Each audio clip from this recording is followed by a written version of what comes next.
It's time to get all your Star Wars news in a single file. From Fantha Tracks TV, this is Good Morning Tatooine! Good morning, Tatooine. Welcome to the live stream. A different kind of show this week because it's a New York Comic Con special. We're reflecting back on New York Comic Con, which happened, I guess, just last week. Joining me from FanthaTracks.com, two guys who were at the show, Mr. Mark Newbold and Mr. Matt Booker. How are you guys? Welcome back to the UK. Hey, they let us back in. It's amazing. They'll let anyone in. They're hoping for someone to be Prime Minister and Treasurer, and there you go. Got the jobs. Yeah, just 3 chancellors till Christmas. Yeah. How many? 3 or 2? 2 more chancellors till Christmas. Who knows? I was hoping for the job myself. Were you? Yeah.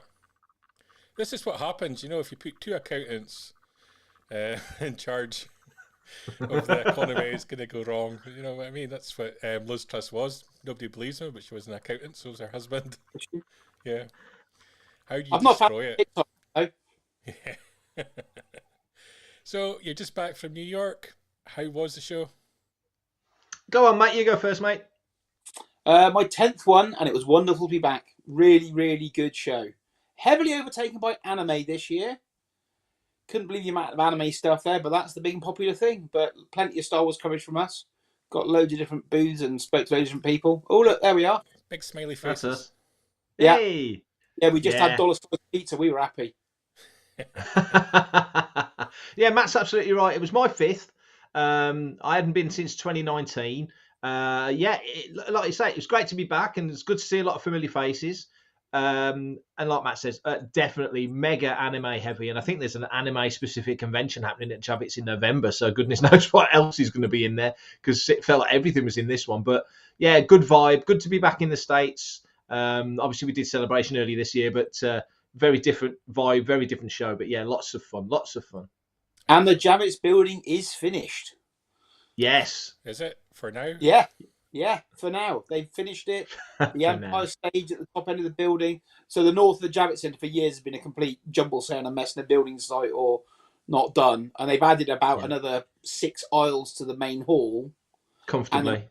And they've got a floor that is probably about 15 or 20 smaller rooms for panels and stuff. And the floor on top of that is the Empire stage. Well, they call it the Empire stage, but this massive, beautiful big room where our buddy Level Up Leroy was hosting all the panels there. You had the Super Mario panel. You had the Oscar Isaac panel. They had a Star Trek panel. Yeah. There was, what was the other big one there? Oh, they had the Weird Al panel, and he told us, Daniel Radcliffe's not turning up, nor's Weird Al, he's ill. And then we look at pictures later, and Daniel Radcliffe had turned up, and we're like, oh, bloody hell, could have made that as well. So, yeah. But yeah, good venue. Really, really good. In the underpass bit at the top end, there was loads of food trucks. Lots going on. Not as many activations out the main forecourt as before. No. Usually as you walk in, this, Bri, you've been, as you walk in, there's lots of stuff there. And then if you turn to your left and go down the stairs, DC have had stuff down there. And there was lots of things. Toy Fair have had stuff down there. But there was nothing really. It was quite loose down there, which was fine. I mean, the show floor, like Matt says, it's like a third bigger than it was before. So they certainly made use of the space there. Comfortably busy, but not crazy heaving. Few pinch points. Yeah. So let's start. We'll go through the Star Wars news that came out of the show, which was all just publishing stuff, and we'll fly through that quite quick. So we had the High Republic panel. You guys were both at. Slew of announcements there. Cover for Cataclysm came out. It's coming out April 2023. Everybody's wondering why the Chancellor's son's got a blaster and a lightsaber. We will find out. Quest for Planet X is heading into bit 2. We got the cover from that. Tessa Gratton's middle grade series book. Love that title, by the way. Very old school. Path of Vengeance by Cavan Scott, which has a very ominous title. Cavan, who's earned himself the reputation for killing off the characters. Yeah, could well be doing it again. Yeah. Yes. This is a young adult novel. It's going to be out just round about Celebration. And we also got some art from the upcoming High Republic series, issue 1. Beautiful. Yeah, out this week. Out last week. It was supposed to be out October 12th. I don't think it hit bookshelves everywhere. It came out in UK comic stores last week. Yeah, we did get the review on there. The Twinkle Sisters, yay! Hey, couldn't work out why they released the comic the week after Comic Con. You'd have thought they released it the week before and had them all do a signing and stuff. Yeah, that would have made sense, wouldn't it? Bizarre. We've also got High Republic, The Blade. We've got to see some covers from some upcoming issues. That's issue 4. We've also got the High Republic issue 5. Todd Noak's cover there. And this kind of series of books I've kind of enjoyed. This one's going to be by Charles Soule, and his daughter Rosemary's going to be writing it with him. Yeah, High Republic, Yoda and the Younglings coming out this time next year. Yeah. She sat in front of us and got called up for the panel. It was quite nice to see that they were working together on it. Yeah, she seemed really nice and proof that nepotism isn't always a bad thing. Yeah. Dark Horse, back in the Star Wars comics game. High Republic Quest of the Jedi was revealed. It's going to be a one-shot coming in February. And good to have Dark Horse back. Yeah, Fizz, which always makes me laugh that they're involved in Star Wars, because Fizz in the UK is completely something else. Yeah. Star Wars: The Edge of Balance Precedent by Daniel Jose Older, and Tomio Ogata coming in May next year, so just in time for Celebration as well. Yeah, we need that Billy the Calamari crossover, don't we, Bri? Yeah, and maybe the big news for the High Republic. Historically, around about New York Comic Con, there's always been an anthology coming out, and there's been a big signing round about it. Not this year, but they did an announcement of a young adult anthology coming in July next year. Phase 2 heading into Phase 3, and they're bringing together all the writers from the novels and comics all together in one place. So that could be an interesting project.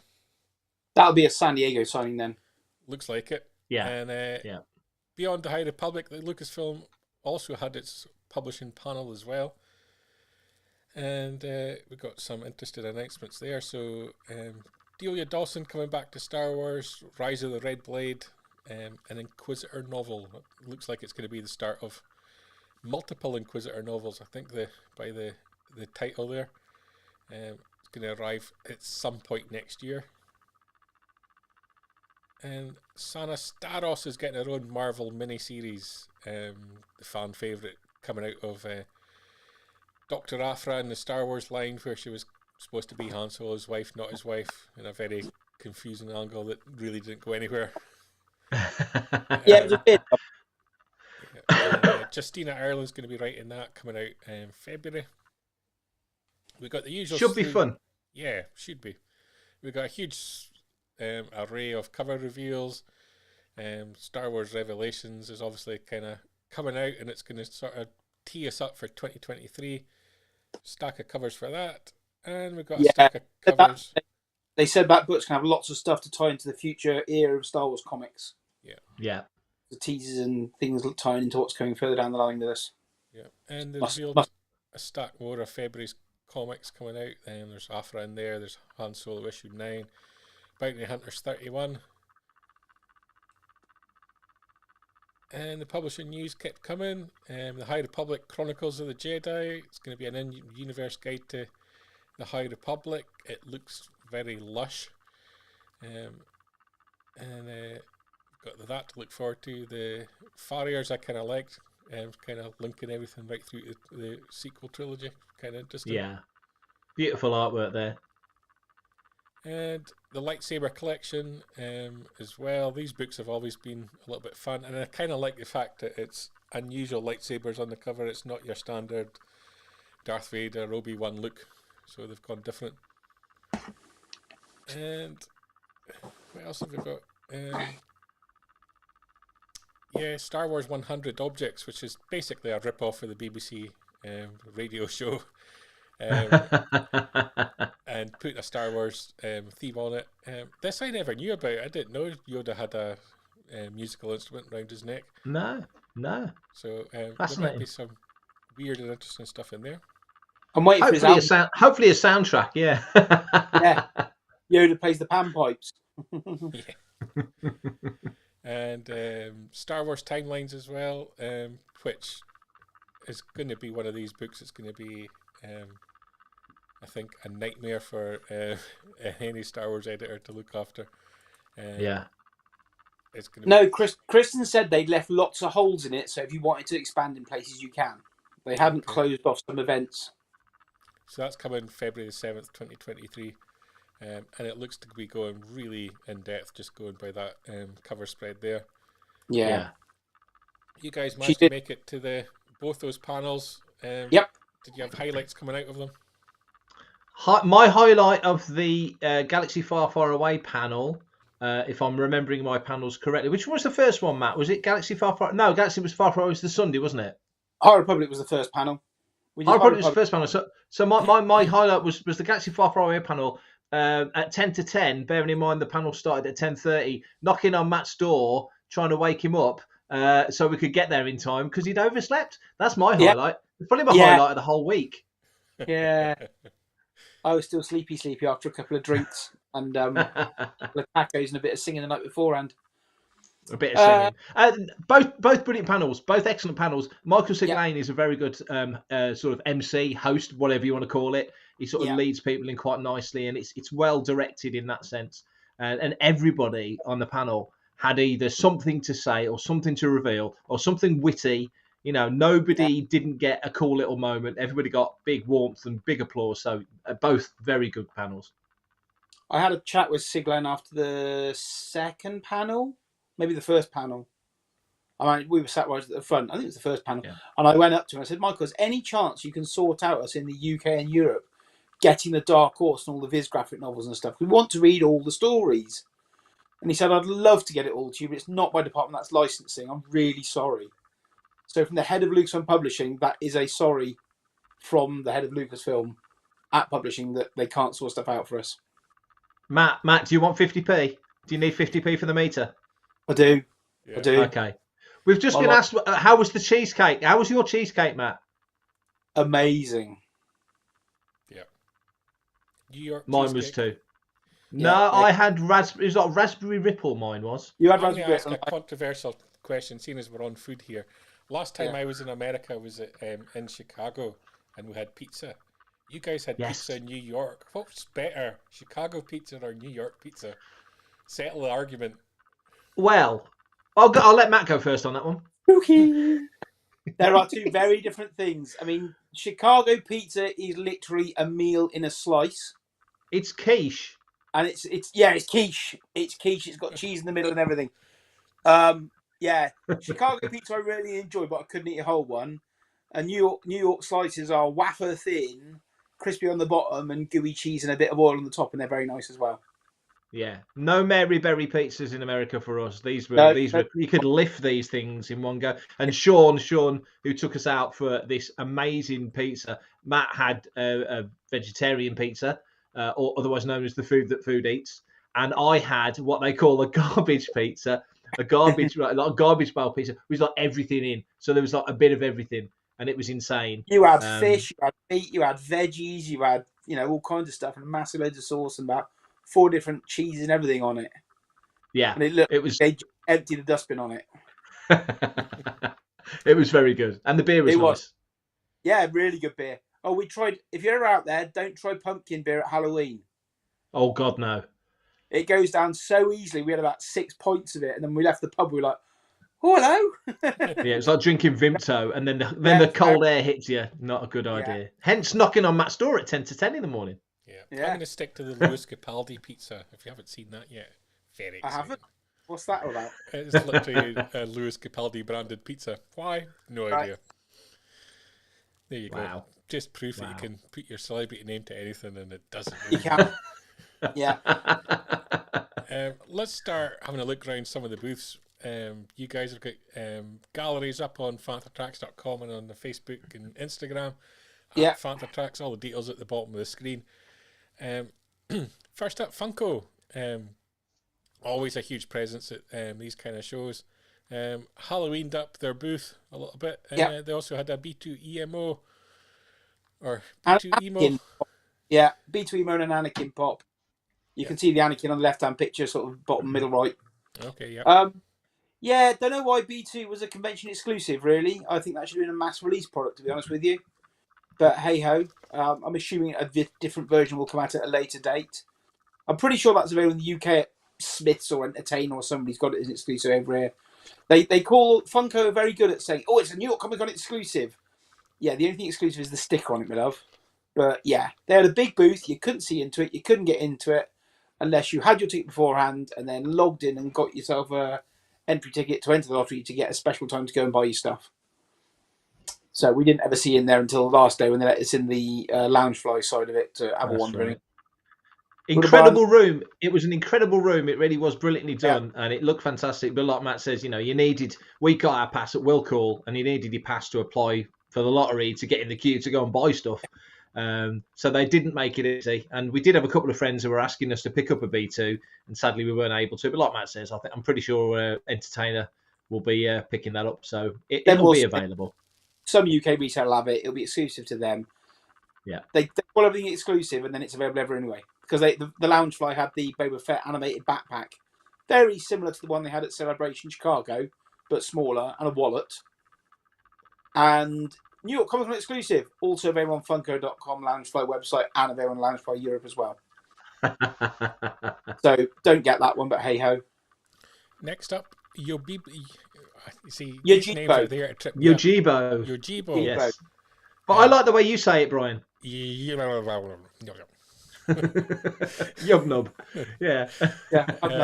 Baby Grogu there. And older Yoda, I guess, at the bottom. Yeah. R2D2 and BB-8 and all the Disney stuff. And Jawa, other ones. Yeah. Sort of heavily stuffed beanbag plushes, cuddly toys. And then the Grogu on the left was literally about 3 foot high, so way, way beyond the size of it. And they're a company who started out doing beanbags and sort of lounging furniture beanbag things that are shaped. They had an X-Wing loungy thing, which was a bit weird, but a bit cool. And they started doing these plushes, and they're just a really fun, funky style to them. Bit different. Definitely got their own style and panache to them. The guys, they were really lovely. Let us take loads of photos and had a good chat with us and give them the card and stuff. So hopefully we'll get some more information from them soon. Excellent. Up next, Moby Fox. Oh, yes. Doing Star Wars branded Apple Watch. Eye straps, yeah. They're based out of Barcelona, Mark. Is it Barcelona she said they're based out of? Yes, based out of Barcelona. The lady we spoke to, lovely lady, gave us about 20 minutes to chat, was from Argentina, I believe. But anyway, that's irrelevant. They're coming to Celebration. That's the plan. And they've got a cracking range of stuff. There's the regular straps that I think Claire Henry's got one, and a few of the guys in the team have got them. They're doing a leather. There you go. Perfectly timed. They've got a leather range as well, which I know Matt took some snaps of in the gallery. Really nice. I mean, I wish it was. I think they only. I could be wrong, but I'm pretty sure they only do Apple watches at the moment. It'd be great if they did. If they did the Galaxy watches as well, that'd be fantastic, because that might be the excuse I need to get one. But really, really nice. Even as a collection piece, they would look nice in any collection. So very cool. Yeah, you've got the Celebration excuse, haven't you, Brian? I do. Yep, the Kenobi. Which one's yours? Is yours the Barbie one, or is yours the Ken one? That one there. Yeah, you've got the Ken. He's got the Ken, and Claire's got the Barbie one. Yeah. I'm moving swiftly on. Well played. Eastside Comics were one of the comic companies at the show. Had some Star Wars exclusive covers just for New York Comic Con. Big selection on their booth. Comics always a huge part. Yeah. I don't know who collect all of them. Oh no, I do. You, Brian. Yeah. I'm on my last run. I'm now into the era where I'm saying no to things. It's very odd. Oh, that is odd. That is odd. When you're hitting at $20 a comic, Brian, they're 20 quid each. It's not a cheap hobby to do every single comic, is it? No, I don't know what I'm going to do with the money next year. Anyone got any suggestions? I'm open to suggestions. What am I going to do in the money? Yeah, it's got crazy expensive, and it's this year I think's been particularly bad for too many variants with War of the Bounty Hunters and the Mandalorian. It just went crazy. I've got something like 100 covers that are just heads shots of Mando and Boba Fett, and I was like, no, this is enough. So yeah, I'm on the last rungs. I'm finishing. I think I finished after I finished Bounty Hunters. Star Wars, I've got 1 issue to go. I'm going to collect Mando. I'm going to run Han Solo to the end because it finishes in February. And my big decision point is Hidden Empire. Do I collect that? Because it's like a trilogy ending series. I haven't decided yet. So if you're going to sell them all, don't worry, stop. What's that? If you're going to sell them all, are you just going to sell all your comics, or are you just going to sell the variants? I don't know what I'm going to do. I could start by selling my doubles because I've got about 3 long boxes of them. I've got 4 long boxes of signed comics that I want to sell as well before I dig into the collection. Wow. Yeah, you sent us to an artist downstairs and said, "Can you get me the variant because by this guy?" We managed to get him to the variants off. Mr. Gist. And then That's right. and then he goes, "Do you want them signed?" And I said, "No, unfortunately, the person who we get these for doesn't like his comics sullied by signatures." Anyway, that's literally what he said. Yeah. I've been in that situation before. Even though you weren't there, Brian, we still offended him for you. Excellent. Yeah. You couldn't have done it better. I did that to John Taylor Christopher at Celebration. I was having a chat with him whilst I was buying the variant from him, and he just signed it. And John's got the tiniest little signature, and he hides it away on the cover of the comic. And I said to him, "Could I buy a second one and get that one not signed?" And he just turned to me and goes, "You didn't want this one signed, did you?" And I said, "Not really." Very shyly. Poor John. But yeah, I can't. I do signed comics, but they're a separate collection from my main run. I need unsigned, ungraded, not slabbed comics there to be read. Yeah. Well, the Ian Gist ones we got, because he's done the art on the back cover. It's not a piece of artwork. The cover style of swirly blueness repeats around the back with the logo stuff on the back. He's got clear backing boards. He's got these clear Aztec. They're very nice. It's through Trinity Comics. Yeah, I bet they're very expensive. Yeah, I can imagine. They charge a lot for their comics. Yeah, and you got a little trading card. I should have got the little trading card signed for you, really, shouldn't I? They're in there. That would have ruined that. Yeah. Oh dear. See, I took Trinity Comics are actually doing quite a nice way of presenting the comics in the way they've got these open backs. I took a stack of comics with me, Brian, and got them all soiled. You'd hate it. Oh. Went up to writers and said, "Oh, can you sign this?" "Oh, I'd love to." Yeah, absolutely lovely. Terrible. Why would you do that? Let's move on. You could sign these if you like. Styling Online. Well, they had their Tower of T-shirts in 3 places, I think. Yeah. And the T-shirt towers were... it's easy at Celebration to take the photos of their T-shirt out because it's literally Star Wars shirts. This showed it was mix of everything, so I didn't even bother taking photos of it because they were 2 of their booths were right next to other big booths as well, so you couldn't stand back and get a good photo of it. Then we walked down and there was literally this massive booth, bigger than any of the Star Wars publishers, most of the comic companies. Big booth, literally, of Star Wars dog toys. At the top, dog leads. In the middle, on the left, dog squeaky toys. And at the bottom, dog bowls. And on the right, there was other dog toys. And we're like, what is this all about? Don't know. And you know what's annoying? I didn't see a single dog at New York Comic Con, which, I did. No, do you know what else I saw at New York Comic Con, though, on one of the booths downstairs in the comic alley? A lady signing at her booth with a duck on it. A live freaking duck. On the booth. A duck. It was a duck. You saw a duck. We're like, what's that all about? Well trained. Yeah. Completely quackers. Talking of quackers. Yes. Some of the prices of this stuff. Whoa. Hakes Auctions have always got an interesting booth just to see the prices, what some of these things go for. Yes. That video price, I mean, that caused a little bit of controversy on one of our feeds when people were sort of digging into that. Yeah. It's Right. not a 1984 CBS video like the Hakes are claiming on the label. It's actually the 1986 one. Yes, and that did sort of come to light, and I think there's been a bit of digging around in that. The one that fascinated me was the picture on the left, the sort of the weird looking layer poncho in the stormtrooper, snowtrooper. But I mean, what's going on there? That's I'm fascinated by that. You probably know more about that, Matt, than I do. But there was some brilliant stuff in there. Definitely interesting stuff to roll through. Prototype, but then I saw there's a price sticker on it, so I didn't really understand exactly what it was. Because I know that the pink cape's like a costume, a prototype sort of.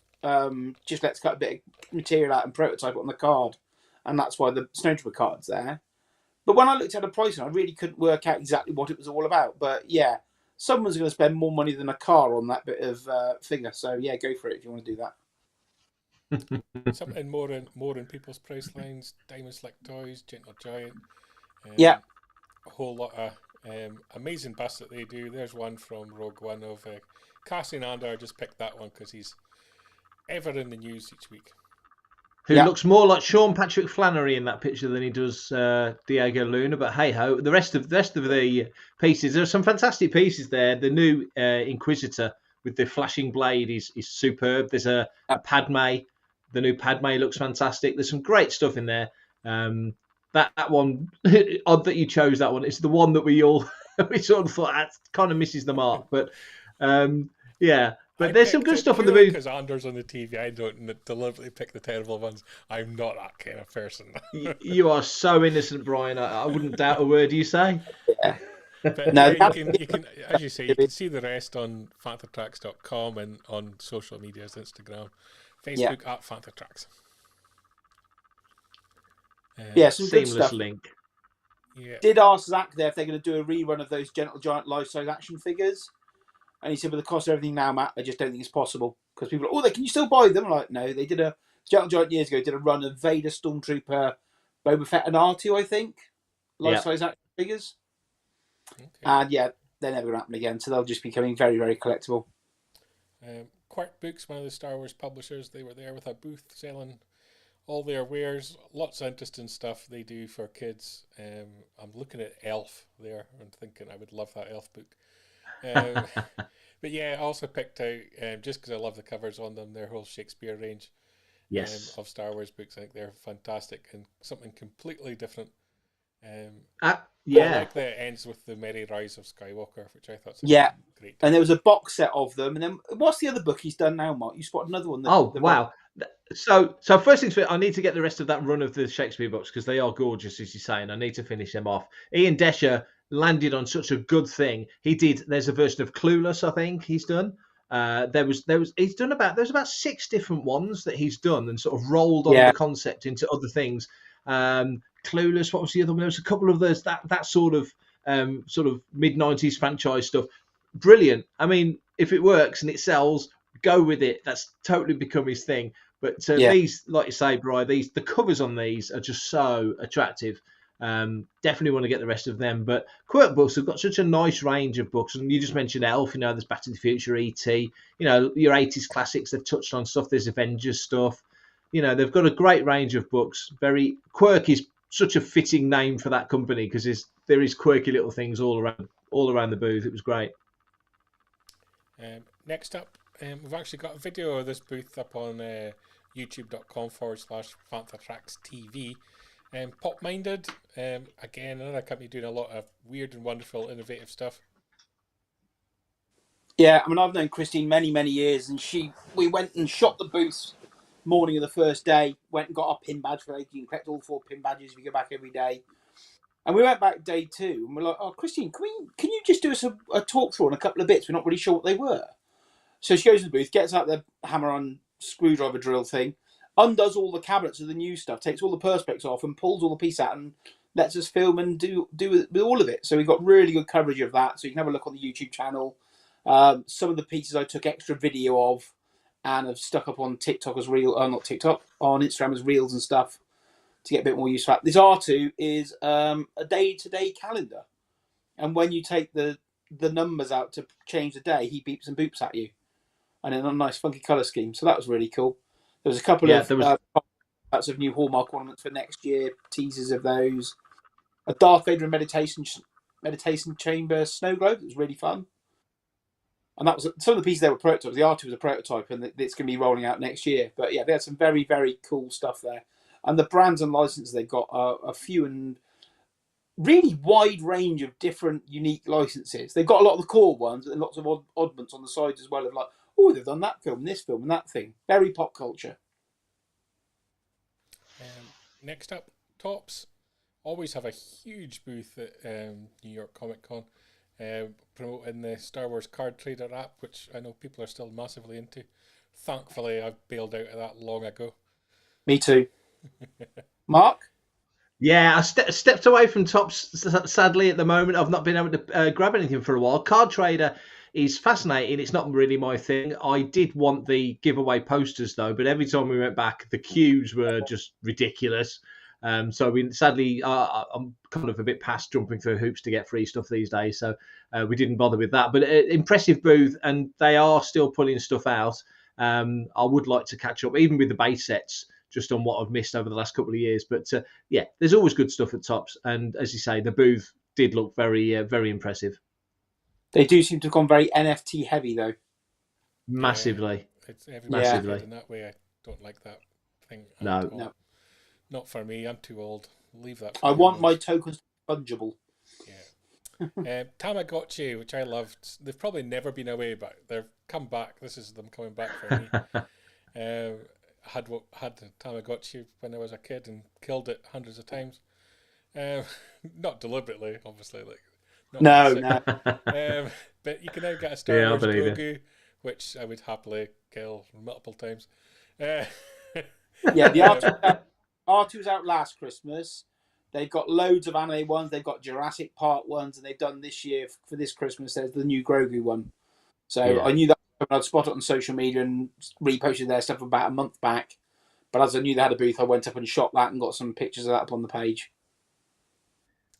Yeah, the Grogu does look very cool. Gotta say, oh wow, Bandai, there's some very cool stuff in this booth. Yeah.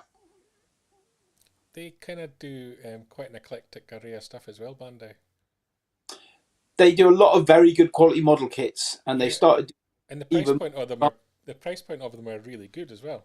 Really good. Yeah, you picked up the Boba Fett. It was like $20. I mean, it was a show. It was a show special price, but it was $20. And I mean, I don't know if I'm fully up to putting it together and doing it justice. I'm not very much of a model maker. It was the box art that grabbed me, but I think I'll give it a go. I think I will give it a go. Yeah. Yeah, really nice stuff. Yeah. Very nice. Her universe, which kind of seemed like not a great looking booth. Was it all kind of stuff all kind of packed away and doing stuff off of boards? The booth was the New York New York Comic Con show booth. Ah, right. So big long booth, and it had all exclusives from loads of different companies there. And her universe had provided, I think, 2 T-shirts and a jumper and shorts set. So you could only buy those at the show. They were exclusive to that show. They'd done a low print run stuff that was there. And all the stuff you see on that right-hand photo, it was all different exclusives for the show. Some of it was like New York Comic Con branded stuff. Another was just like, let's just chuck a piece out that's a bit different. So they were exclusives to that show. I'm pretty sure that some of it probably isn't New York exclusive itself, but more Reed Pop store exclusive. Okay. So it may have been to Emerald City or other place. I'm not too sure on that one, but we spotted the universe stuff. It was Star Wars. We took some snaps of it. Next, Heroes and Villains. Not much Star Wars there from the photos. Not a huge amount. But, there was a few bits and bobs in there. Classic droids. Cap. Yeah, some funky stuff there. Yeah, there was some nice bags as well. Finally met our guy at Culture Fly. We've been promoting their stuff, and they've been sending us promo boxes to review and open up and stuff, which we did. Well, this week, didn't we, Brian, on here? Yes. And we finally met our guy there and had a good chat with him and stuff. So yeah, just good to put a face to a name, because they started out during lockdown, I think. So they started sending us boxes. They're American-only products, but they started sending us to the UK. So yeah, we'll take them. So we've divvied up all the stuff between the crew. Mark took a couple of bits back from the latest one. They told us a sneak peek on what the next one is. So yeah, good to see them. Very nice quality products. A variety of products. Every box you get a couple of really good stellar items, and then some lower tier price items that are quite fun and funky. It's all well designed. So it's nice. Next up, Rock Love. Yeah, really nice products. Star Wars celebrations for a while now, and they do quite an eclectic range of quite clever use of the brand and various pieces of jewellery. Yeah, the big one this time was the Lola. I think it had a Lola necklace, which looked really attractive. But yeah, like you can see there, the Sabine and the Fennec Shand. I think they're rings, if I remember. But they do all sorts of, I'm waggling the air quotes, expressions of different things. But Rocklove, like you say, they've been around for a while now, and it's not just Star Wars. They've got other IPs as well, but their Star Wars stuff is really really nice, and yeah, definitely worth if you're into jewelry and collecting. Definitely worth looking into it. Certainly with Christmas coming for a loved one, it's certainly worth investigating in terms of international shipping and so on and so forth. Yeah, Andrew's asking there how many of the products are available in the UK, and it's going to range from company to company depending on what license they've bought, Yeah. whether they've Yeah, bought a very license much. that covers the European continent or not. Yeah. A lot of these companies might be at Celebration next year. Yeah. Yeah, Hit up fantatracks.com. You'll find our links through the different companies on our website. And again, Elizabeth asking if we can ship to Ireland. Again, it's going to differ from company to company. Yeah. But a lot of these companies are finding ways to ship a lot more economically, and a lot of them are dealing in our part of the world now. But some of them just don't have a global license. They've only signed up for North America, and they can't sign up for other countries because somebody in that other destination has already got a license for that thing in that country. Yeah. So you will find at Celebration London, there will be companies there selling stuff, and the Americans will go loopy for it because we get stuff in the UK, like Paladone, doesn't ship outside of Europe, I don't think. And there are plenty of companies in the UK that we've known for years who've got the license, who only buy it for a UK license. The price is lower for them because they're only doing with one country rather than the whole world. But some companies, they don't have a foothold. Like Rocklove's a small company. They're not that big. They've been around for a few years, but they're not a massive company. They have a good big booth at the shows, but I don't think they're that big on the whole.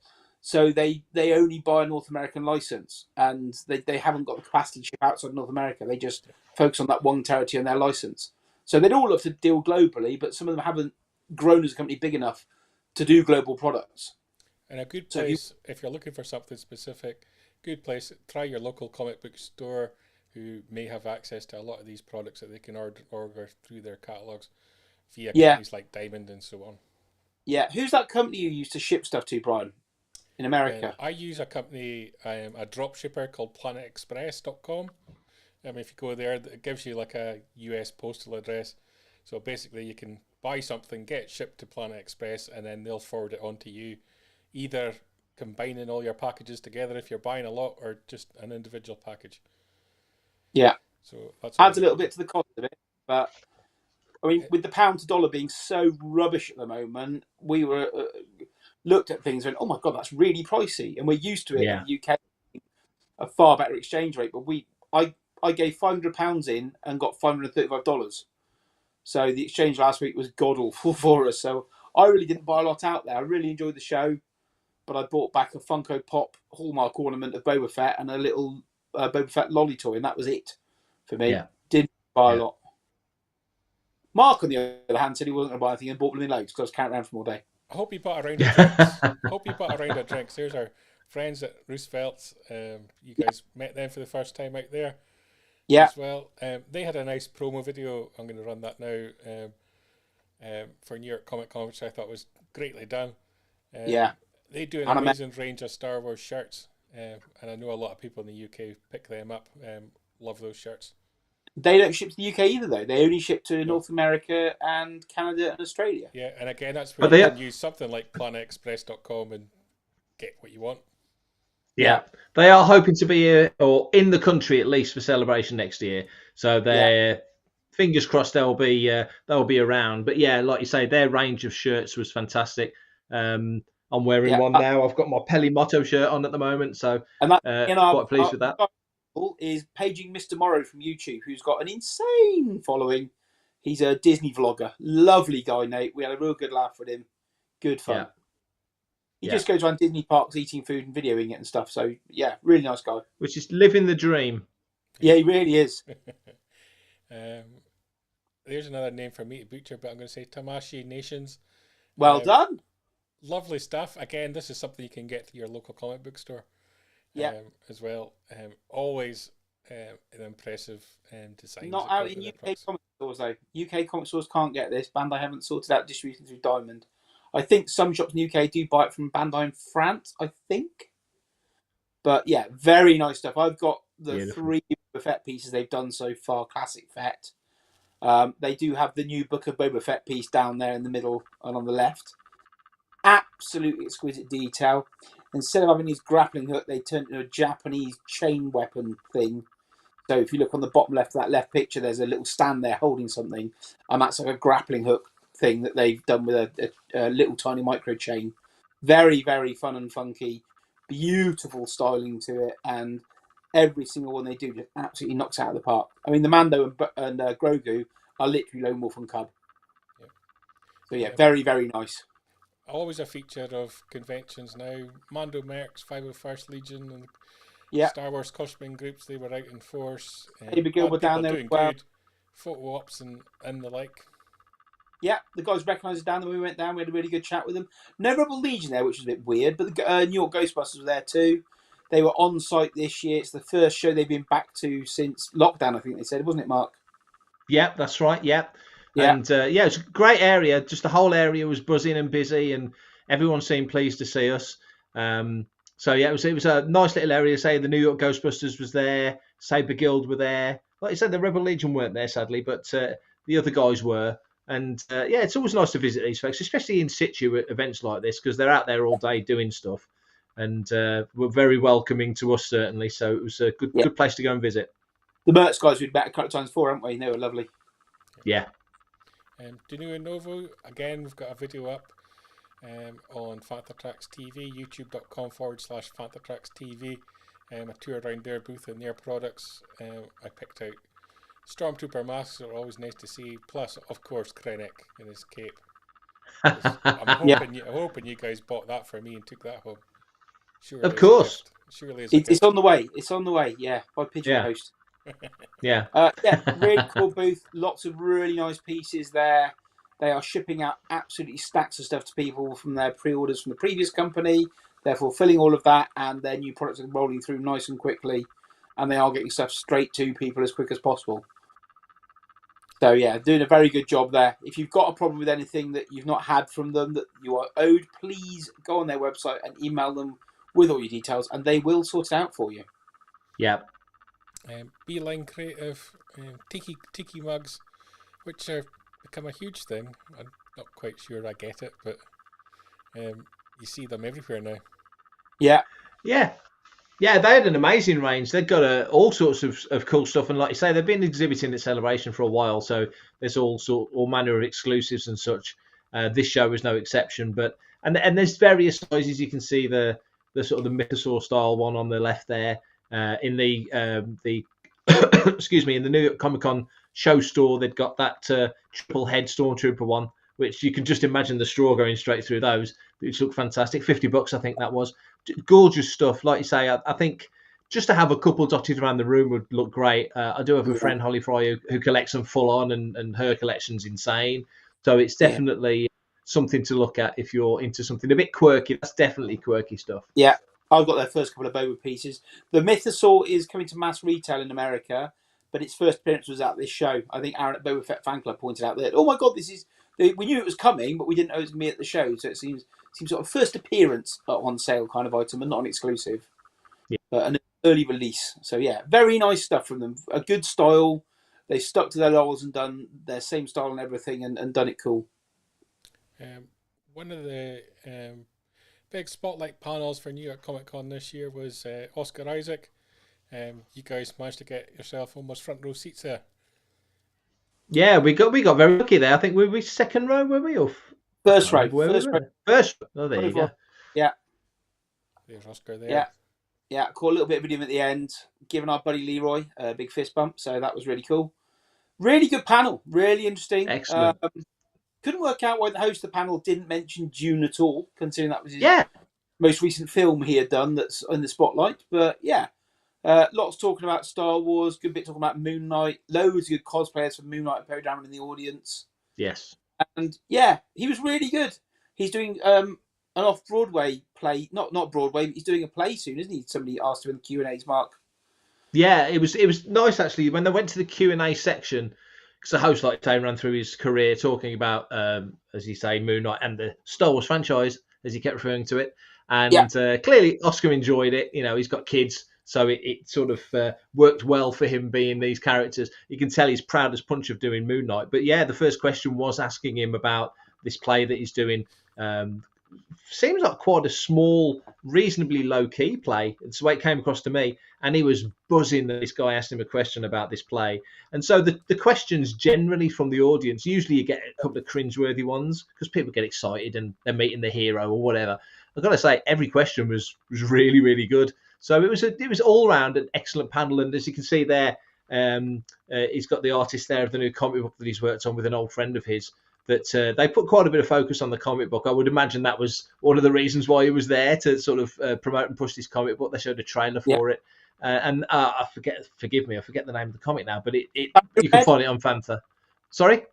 Was it Sparrow Red or something, I think? Sparrow Red, well done. Exactly, it was that. Looked fascinating, like gritty, hard-boiled type stuff. So I think that'll be one to watch. But yeah, really good panel, and he was very engaged in the whole thing. I love fun Q&A questions at conventions because they're the most amusing things ever. I still remember fondly a Star Wars celebration. I think it was one of them in Florida, in the Star Wars Insider panel. Someone waited their turn to ask a question, and their question was about like the delivery of their subscription. And I just thought it was brilliant. I just love the fact you've got all these authors and artists and that contribute to the magazine, and you're asking them why the postman. I remember that panel because I was on it. Yeah, I was in tears. I think of just. Did you joy. source and Mark? Did you manage to source a postman for them? Yes, I did. I hand delivered it myself. Yeah. Fair enough. Excellent service. We spoke a little bit about Fantha Tracks TV, youtube.com/Fantha Tracks TV. Videos from the convention up there. Novo, Will Sliney, Ethan Hawke, Rachel Rosenberg, Claudia Gray, Ethan Hawke? Lisa Wong. Ethan Hawke? Did I say Ethan Hawke? You said Ethan Hawke. Ethan Hawke is on there. It's an exclusive. Yeah. The rest of the guys in the state don't know. I haven't been checking out Fantha Tracks TV. He's on there talking Star Wars. Ethan Sachs. There we go. Ethan Sachs. There you go. Lovely guy. We got very lucky. I think we caught everybody on a good day. And there's a story for each of those. Very briefly, we spoke to Ethan and Will. Matt was very keen to mention our infamous hashtag bins of Batu, so we gave them the whole spiel about that. Oh, we're going to get to that, don't you worry. Oh, okay, so I won't spoil it too much. So that was a great chat. It'll be good. All of these, by the way, will be coming to Fantha Tracks Radio as well over the next week or two. Rochelle, I really wanted to make a point of speaking to her because colourists do not get enough attention. And I always make a point in the comic reviews we do every week of mentioning the colourists because they do get overlooked. And she was genuinely pleased that I made a point of that. Mark from Denuo Novo is an old friend. We know him from his top stays. He's moved over to Denuo. Can't do enough good stuff, and he's a lovely fella as well. And then Alyssa Wong, who I was really chuffed to speak to because I've increasingly enjoyed Afra as a comic. It sort of ebbed and bobbed and weaved over the years, but at the moment I think it's on a really good run. And she was so nice and so sweet to talk to. So yeah, some good content there. Really pleased with what we got. And Matt was an excellent photographer. Excellent. Yeah, it was Alyssa's first convention, I think, really. And she's the next big book she's writing Deadpool as well. Deadpool, yeah. Which is a big deal. Yeah, especially with the announcement last week. Yeah. Yeah. She was lovely. Didn't have a booth set or anything, just had a table with her name on it and just came along and sat and chatted with us. We caught her first. And was constantly busy. Yeah, she had loads of pound stuff to do. Had a good chat with her, got some comics signed. And then this guy sort of stands behind Mark and said, and started chatting with her and then chatting with us. He was chatting with Running Mark and we were like, who's this bloke there? Oh, yeah. So this guy's got a mask. He's got a mask on, and I'm like, he's aware of what Fantha Tracks is and who Fantha Tracks are. And so I'm talking to Alyssa, and I don't know who the guy is. So I just think he's an interesting fella. And then he mentions Fantha and that he follows Fantha. I'm like, wow, that's really cool. Thank you. And then it turns out it's Ethan Sachs or Ethan Hawke, as you know him, Brian. Ethan Hawke. Yeah. Ethan Hawke's a big Fantha Tracks fan as well. Is he a friend of Taylor Swift? If only he could go back and edit live shows. Yeah. Coming soon to Fantha Tracks TV is going to be some content from Regal Robot. You guys went out to their production facility. Can't talk too much about what you've seen because it's embargoed until Regal Robot tell us. Yeah. But Tom was very happy to let us shoot and get coverage of some of their upcoming projects and stuff they've got. And we took Big Kev with us as well. We let him out for the day. We did. Yeah. We unlocked the cage and out he went. Yeah. Like a rabid wildebeest that Kev is. Yeah, we had a really good day out here. Met up with all the other friends out there. So here we go. There we go. Go on, Matt. You explain it. So the explanation people keep asking is, what the hell are the bins of Batu? So as we live in the UK, the three of us, it was a bit tricky for us to go to Batu. So by the time Newbold got there, he took a load of photos and stuff, and I stuck them up on social media. And the photo that got the biggest hit was the dustbin that Mark took a photo of. So I just coined the hashtag bins of Batu. And people went mental for it. We must have had about 200 likes on this blooming photo of a dustbin from Batu. And we're like, oh, that's just stupid. Let's roll with it and push the joke further than you ever could. And we have done. So if you go on Instagram and you look at the hashtag bins of Batu, there are over 100 pictures of different dustbins taken by members of the Fantha team, including Big Kev, who documented every single one in Florida. No, LA. Yeah. Mark documented a lot of them in Florida. And other fans all over the globe have been to Batu and taken photos and selfies with the bins of Batu. If you're lucky, you can get a duo bins of Batu. And if you want a gold star of specialness, you get a bin man of Batu in your photo as well. So we had a chat with Ethan at Alyssa's table, and then we went and had a chat with him and Will. Now, the weird thing about these two guys is they are the writer and the artist of the first ever Galaxy's Edge comic. Will explained to us that Ethan was giving him scripts and information on a place that wasn't even built yet. So they found it very tricky getting the first few comics out because they knew kids would be reading the comic and then going there and experiencing what was in the comic, which Will, poor sod, had to draw before the place was even finished. And we did say to him, very sorry, Will, but you've got something missing. You've not put the amazing bins of Batu in there. We explained the whole nonsense to him. And then I pulled out 3 blank covers and asked him if he would draw us. And Ethan would write for us the 3 exclusive Fantha Tracks only member teams bins of Batu comics. And they gladly thought it was so stupid and funny. And down to the fans of Fantha, you have made it true that there is an official, unofficial trilogy of bins of Batu comics, and here they are in all their glory. One will be going to Mark, and one will be mine, and one will be Brian's. Lovely. Can't beat that. Yeah, total nonsense. So much for not collecting variants anymore, Brian. You're forcing you back into the game The now. problem I've got now is that I need to collect all 3 bins of Batu. No. Well, I'm open to offers. The important thing about conventions, food. What was the food? Food was amazing. That's my garbage. I don't know what is it. Garbage pail, garbage can. I don't know what it was. Garbage pizza, garbage pie.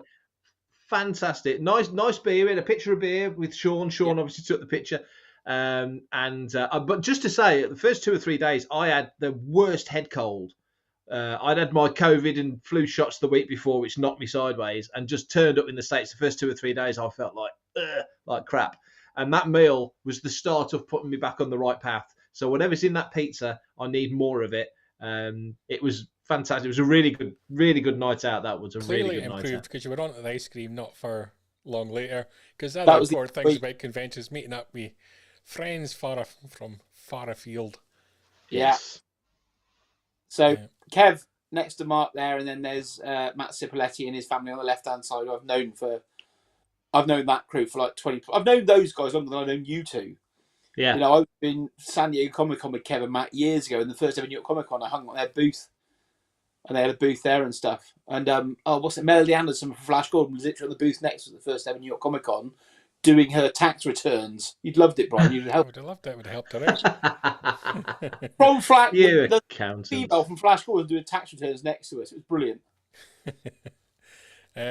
Always good to get a wacky photo. Yeah. Hasbro. Yeah, we meant it. We meant that when we said the immortal words, we meant it. Yeah. Forever and ever. And the other aspect of conventions is things that will last in your memory for a long time as well. Oh, yeah. And the Back to the Future guys, Christopher Lloyd, Michael J. Fox, back together on stage. Hosted by DJ Elliott, who was literally sat there with the biggest grin on his face the entire panel. So happy. He's built a DeLorean. He's built other bits of DeLoreans for other people. The DeLorean at Universal Studios is Elliott's. and he's the host of all the conventions, of all the big panels. And if you go to Universal Studios, the drawing they use there is Elliot's one. And so he's a massive Back to the Future fan. And we were sat there just watching our friend be so happy on stage, hosting one of the best panels I've seen in years. Yeah. Two old good friends having a really good chat. Michael was bright as a button, so witty, so funny, and delivered such a good panel to us all. And him and Kristen were just wonderful together.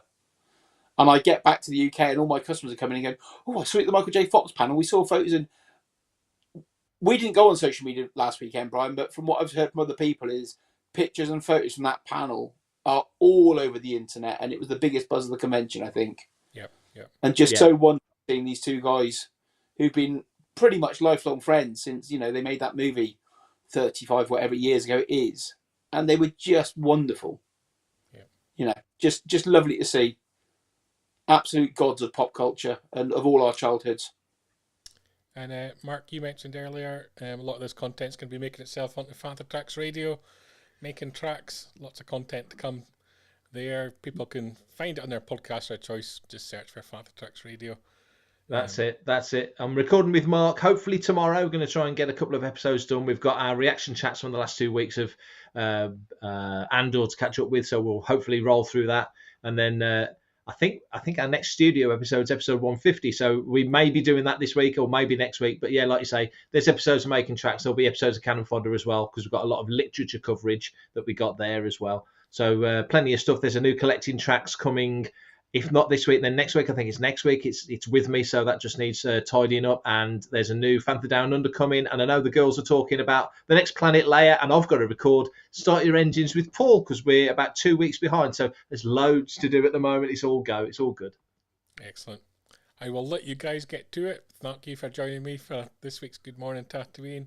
I'll be back on Thursday for Andor episode 7, and I'm back again next Sunday with the recap of all the week's news. And keep it on FanthaTracks.com and at FanthaTracks social media. Guys, we'll speak again soon. Take care. Keep up to date with the latest Star Wars news each and every day on FanthaTracks.com. You can also find us on Twitter, Facebook, Instagram, TikTok, Tumblr, and Pinterest at FanthaTracks. And be sure to like, comment, subscribe, and follow Fantha Tracks TV to be alerted to new content and be a part of our live shows.